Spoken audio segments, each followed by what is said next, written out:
राजस्थान में 7 सीटों पर हो रहे विधानसभा उपचुनाव के नामांकन भरने का काम शुक्रवार को समाप्त हो गया। इसके साथ ही ये भी तय हो गया कि इन चुनावों के परिणामों में प्रदेश के सभी प्रमुख सियासी दलों में आंतरिक स्तर पर भूचाल आना तय है। ये चुनाव ये भी तय कर देंगे कि प्रदेश में हनुमान बेनीवाल की पार्टी आरएलपी और राजकुमार रोत की पार्टी बीएपी का कितना अस्तित्व है। 7 सीटों में से खींवसर में हो रहे चुनाव पर सभी की नजरें टिकी हैं। आरएलपी टिकट पर यहां पर हनुमान बेनीवाल की पत्नी कनिका बेनीवाल चुनाव मैदान में है। अब स्थिति यह है कि अगर कनिका जीत जाती है तो ये कांग्रेस प्रदेश अध्यक्ष गोविंद सिंह डोटासरा और बीजेपी नेता ज्योति मिर्धा के लिए करारा झटका होगा। अगर कनिका बेनीवाल हार जाती है तो फिर पार्टी में आंतरिक संघर्ष भी बढ़ जाएगा।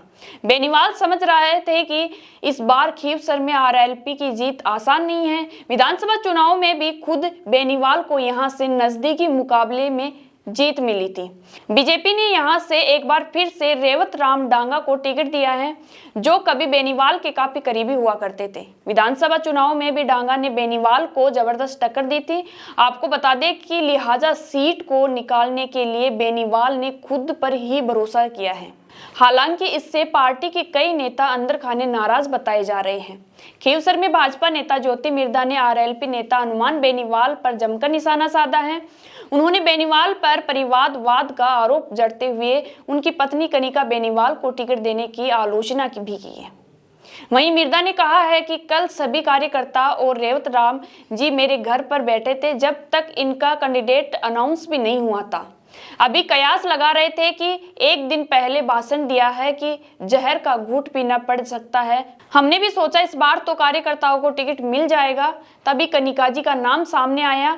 अब ये जहर का घूंट तो नारायण जी को ही पिलाया है। ज्योति मिर्धा ने कहा कि नाम घोषित होने के बाद कनिका जी प्रेस से बातचीत करते हुए कह रही थी कि मैं महिला सशक्तिकरण के लिए काम करूंगी। हमने कहा कि शुरुआत घर से करूं।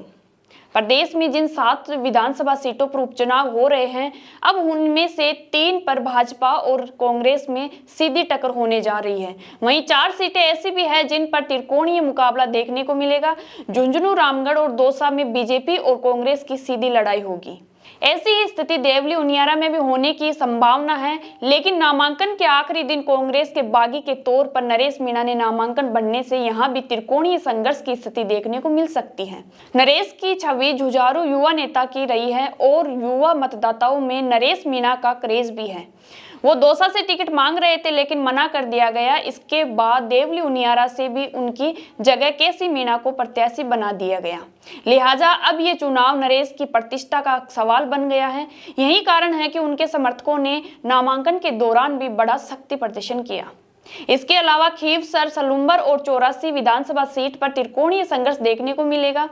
खींवसर में भाजपा के रेवत राम डांगा, कांग्रेस के रतन चौधरी और आरएलपी से हनुमान बेनीवाल की पत्नी कनिका बेनीवाल चुनाव मैदान में हैं। इसी तरह सलुंबर से भाजपा में शांता देवी, कांग्रेस में रेशमा मीणा और बीजेपी से जितेश कटारा चुनाव लड़ रहे हैं। इसी तरह सलुंबर से भाजपा से शांता देवी, कांग्रेस से रेशमा मीणा और बीएपी से जितेश कटारा चुनाव लड़ रहे हैं। वहीं 84 सीट से भाजपा टिकट पर कारीलाल नमोना, कांग्रेस में महेश रोत और बीएपी से अनिल कटारा मैदान में हैं। आरएलपी और बीएपी की मौजूदगी के कारण ही इन तीनों सीटों पर बीजेपी और कांग्रेस के मैदान मारना आसान नहीं है, खासकर खींवसर और 84 में, क्योंकि खींवसर आरएलपी और 84 बीएपी की प्रभुत्व वाली सीट मानी जाती है। अभी तक विधानसभा उपचुनाव को आसान मान रही कांग्रेस अब कम से कम 2 सीटों पर तो बड़े संघर्ष में फंसती दिखाई दे रही है। देवली उनियारा में नरेश मीणा ने बागी होकर नामांकन भर दिया। वहीं सलुंबर में पार्टी को अपने वरिष्ठ नेता रघुवीर मीणा की नाराजगी झेलनी पड़ रही है, जिन्होंने पार्टी की अधिकृत प्रत्याशी रेशमा मीणा को टिकट का विरोध कर दिया है।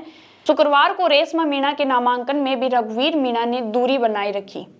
उनके समर्थकों ने भी साफ कर दिया है कि वे रेशमा का सहयोग नहीं करेंगे। ऐसे में रघुवीर मीणा की नाराजगी सलुंबर में कांग्रेस की संभावनाओं का झटका सा लगा सकती है, वो भी तब जबकि बीएपी ने अपने प्रत्याशी इस सीट से उतारा है। ऐसे में इन दोनों सीटों पर कांग्रेस को जबरदस्त भितरघात का सामना करना पड़ सकता है। अगर उपचुनाव में गठबंधन की बात करें तो राजस्थान में 7 विधानसभा सीटों पर उपचुनाव हो रहे हैं और इन उपचुनावों में प्रदेश में इंडिया गठबंधन पूरी तरह बिखर गया है। गत लोकसभा चुनाव में कांग्रेस ने राजकुमार रोत की बीएपी और हनुमान बेनीवाल की आरएलपी से गठबंधन किया था, जिनका असर भी दिखाई दिया है और बीजेपी को 11 सीटों पर हार झेलनी पड़ी। लेकिन उपचुनाव में ये गठबंधन कायम नहीं रह सका। बीएपी और आरएलपी ने कांग्रेस से 2-2 सीटों की मांग की थी, लेकिन कांग्रेस ने गठबंधन से इनकार कर दिया। अब सवाल ये उठता है कि कांग्रेस के बिना गठबंधन चुनाव मैदान में उतरने से चुनावी समीकरण क्या बैठते हैं, क्योंकि गत लोकसभा और विधानसभा चुनावों को ध्यान में रखें तो आरएलपी और बीएपी की मौजूदगी में कांग्रेस के ही वोट कटने हैं, जिनका सीधा फायदा बीजेपी को होगा।